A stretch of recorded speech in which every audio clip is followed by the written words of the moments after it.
Pam Reynolds was a singer, a songwriter, and a mother of two. She was also living with a time bomb in her brain, a giant aneurysm. This bulging blood vessel threatened her life every second. Doctors told her it was inoperable, located too deep within her brain. Pam felt hopeless. The aneurysm cast a shadow over everything. Pam researched tirelessly, desperate for a solution. Finally, she found a glimmer of hope, a risky experimental procedure called standstill surgery.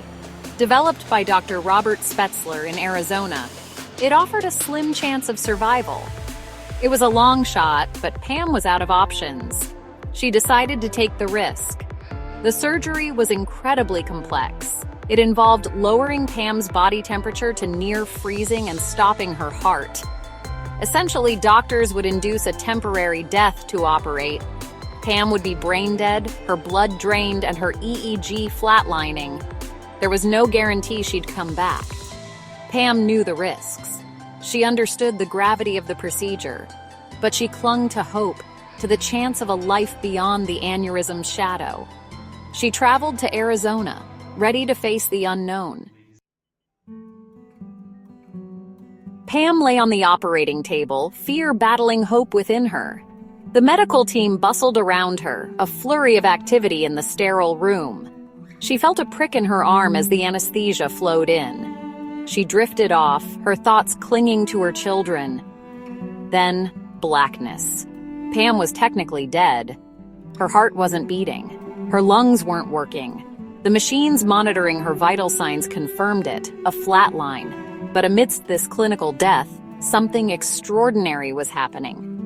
Pam's consciousness, instead of fading, was becoming acutely aware. She felt herself floating above her own body, looking down at the surgical team huddled over her lifeless form.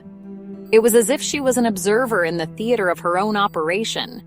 Pam could see and hear everything, even though her senses should have been shut down.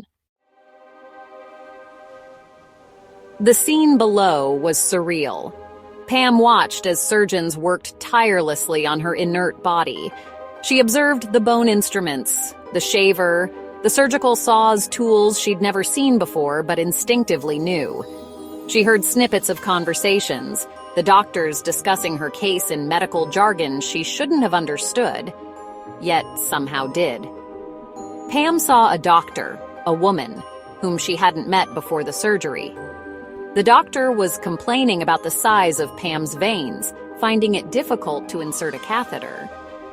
Later, after the surgery, Pam would accurately describe this doctor's appearance and the conversation, details she couldn't have known otherwise. Then, something even more remarkable happened. Pam felt a pull, a gentle tug towards a bright light. It wasn't the blinding Hollywood depiction of a heavenly portal, but a warm, inviting luminescence. As she moved towards it, she saw figures forming in the light. They were familiar, comforting.